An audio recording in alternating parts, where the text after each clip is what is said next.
Today, the LeBron ejection. Is that an air Look punch? at everybody's face when they realize that LeBron's been ejected for the first time in his career. You think the referees are building a statue to Kane Fitzgerald or destroying all proof they ever knew him right now? Probably the statue. You think? Okay. Trebek's gonna know that name It's soon. Around the Horn, the show of competitive banter. Here's Tony Reale.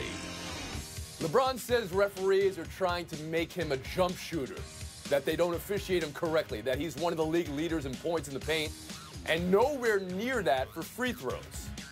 So consider that while you review the no call, the reaction, the first ejection of LeBron James' career. NBA official, as of this moment, Kane Fitzgerald to the pool reporter. LeBron turned and threw an air punch directly at him, then aggressively charged at him and used vulgarity in his ear a few times. There was just one technical and the ejection. Bob, a lot to discuss here. First off, is LeBron being reffed fairly, unfairly, and was last night a worse look for him or for the league? I do think that LeBron has a legitimate beef. He's not the first. Guys, see, he's reached a certain stature that, in contrast to what people think that superstars get all the calls, I think that he doesn't get enough calls because he's LeBron James. He's big and strong. He's LeBron James. Now, as far as what happened last night is concerned, I think we need more evidence than we saw to justify an ejection on the basis of one technical. That is a very rare occurrence. I've been watching this league since 1969. I bet you don't have this many times that it happened or someone was ejected without bumping a ref or something. I'm talking about verbal assault, if you want to call it that. One technical getting you assault. No. And by the way, I would take great umbrage with the idea that that is not an air punch. That's not an air punch. A punch, no, don't even get me started on that. Not a punch. So I do think that this was an unjustified ejection based on all the evidence that we have. Umbrage. Umbrage, and Yes. Don't get Bob Ryan started. Well, we'll get Clinton Yates started. Is that how you see it, Clinton?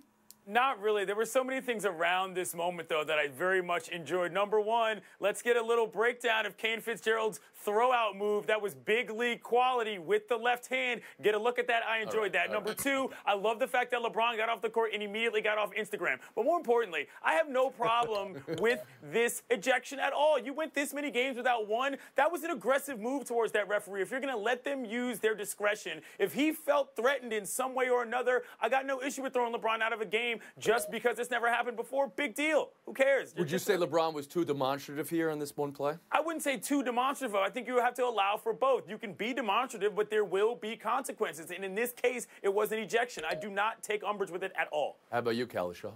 Yeah, I don't know how Kane Fitzgerald felt threatened. I'm with Bob on the air punch. It was from about 12 feet away. I don't know what kind of wingspan the ref thinks LeBron has. And it really wasn't, it's not a punch. It's more like throwing his fist at the ground. He's mad he didn't get the call, and you can see he did get bumped there. Now, I think you can exaggerate how many calls LeBron deserves. There's stats, he's number 2 in the league in shots within 3 feet. Well, most of those are dunks or drives to the rim that everybody's getting out of the way. They're not fouling him on those. But I'm sure he does get reffed badly sometimes because he's so big and strong. Bill Plaschke. I'm all in on the umbrage on this one. LeBron James, for some reason, they've decided to officiate him differently this year. And Bob knows how this is. They watch the films. They look at him. He's a career-low free throw attempts, 20th in the league in free throw attempts. And as Tim said, second in the league in shots from 3 feet out. Tim, you know he's getting bumped and bruised and hit around in there, and they're just choosing to ignore it right now. And I also give LeBron credit. He's gone over 1,000 games without getting ejected. That's the most composed. And I know Michael Jordan was never thrown out of a game, but Michael Jordan was never beat up like LeBron's beat up every night. To go this long, to stay this composed, I give him full props for that. You know, you bring up Jordan, Bill, and Bob, I'll start with you here. I'll go around the horn on this one. The Jordan rules. We all heard about the Jordan rules and how the game was refereed different for Jordan. That meant he went to the free throw line more, right? Am I correct in saying that? So do you believe wait a minute. Go ahead, Bob, please. The Jordan rules has to do with the Detroit Pistons defense on him. Anything else I don't even want to hear about. There's no such thing. I think that means superstars get calls. Does anyone else view that? Well, it way precedes him. No, the answer is that's the common perception that superstars do get. And by the way, they do get calls as a rule. They do get opportunities to go. But LeBron's not. But this time, certain superstars, Shaq had to go through this for sure. That he could tell you chapter and verse about how many million at time he was fouled. Yeah. but that because he was Shaq, he didn't get the call. LeBron is a big, strong guy that is abnormal, and he definitely does not get the respect. Clinton, can you add on the idea of stars getting calls and LeBron being the biggest star in the game, but he thinks he's not getting calls? Yeah, I can add on it by saying all I hear from people who claim to not like the NBA is that the guys are punks and too many fouls get called all the time and the game is too slow. So which one is it going to be? Are you going to have it where the biggest star doesn't get enough calls, or are you going to have it where the game can continue to move in a way that most people would probably rather watch it? I prefer the latter. I didn't have an issue with this. Sure, it's not a great look for LeBron or the league, but hey, you went nuts, man. Come on, you're going to get thrown out of a game every once in a while. I don't think it's really conspiratorial. I think when the refs saw centers playing Shaq who were 70 pounds lighter, they thought,